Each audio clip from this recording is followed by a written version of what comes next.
Clear है। अब बात करते हैं जिसका आप सबसे ज़्यादा इंतज़ार कर रहे हैं, आरएस प्री 2021 कट ऑफ की।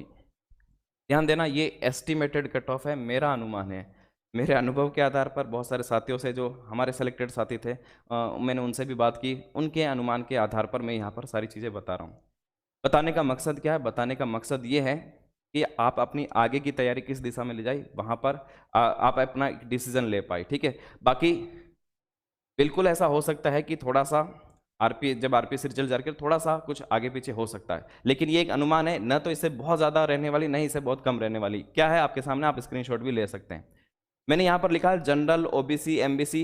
इस बार क्योंकि कोर्ट का आदेश आया था पिछली बार, इस कोर्ट के आदेश के आधार पर लगभग वही रहेगा कि इस बार जनरल, ओबीसी और एमबीसी तीनों की कट ऑफ सेम रखनी पड़ेगी।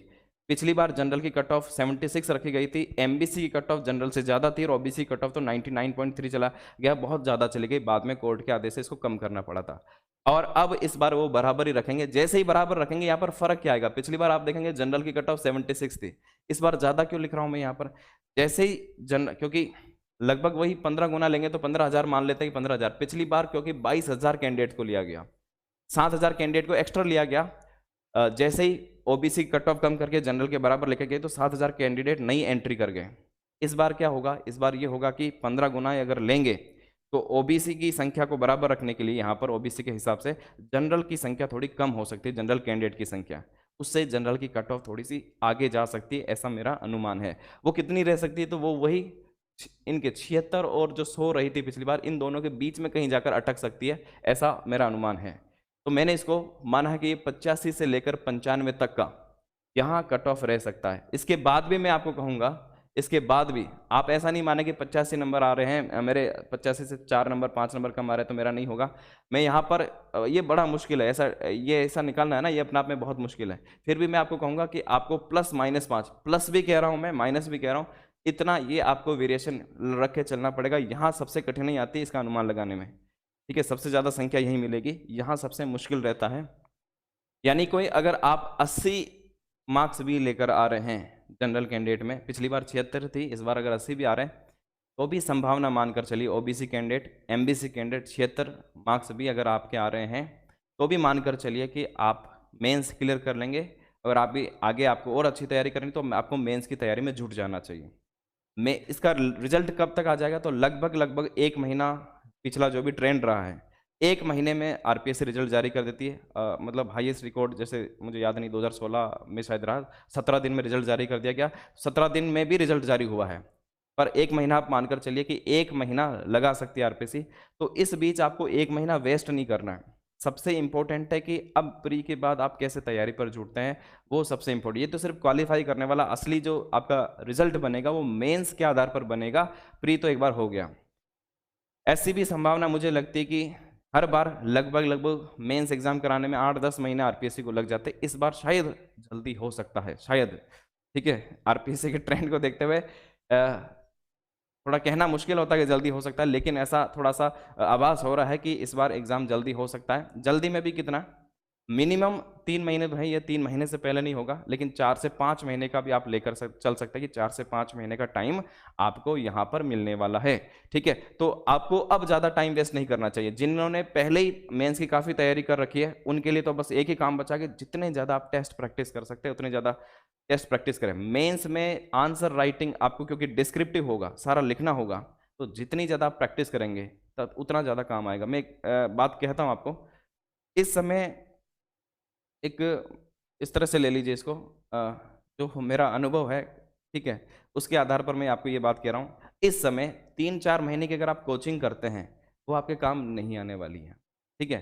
अगर आप इस समय कहीं कोचिंग जाएँगे, 8-10 घंटे पढ़ेंगे और आप सोचेंगे कि मैं मेंस क्लियर कर लूँगा, मुझे थोड़ा-सा मुश्किल लगता है।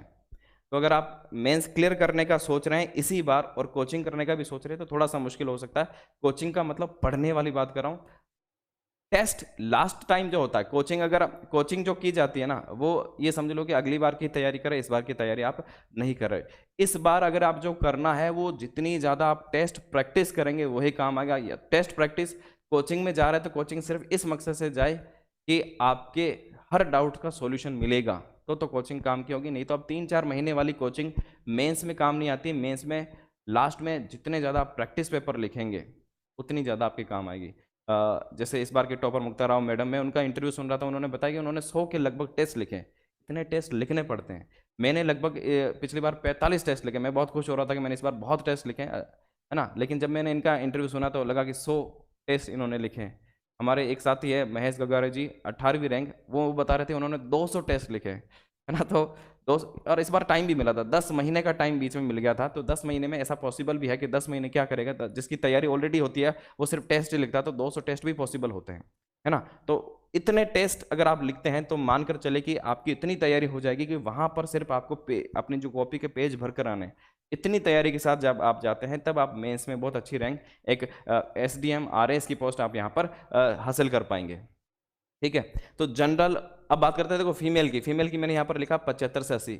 हर के साथ आप प्लस माइनस 5 का वेरिएशन रखेंगे, है ना? तो आपके लिए मैं माइनस का रख रहा हूँ, लेकिन प्लस 5 भी हो सकती है, लेकिन आपको -5, अगर आपके 70 भी आ रही तो आप मानकर चले कि आप अभी अंदर हैं। जब तक रिजल्ट नहीं आता तब तक आप अंदर हैं, यानी कि मेंस की तैयारी आपको शुरू कर देनी चाहिए। आपको 1 महीना टाइम वेस्ट नहीं करना चाहिए।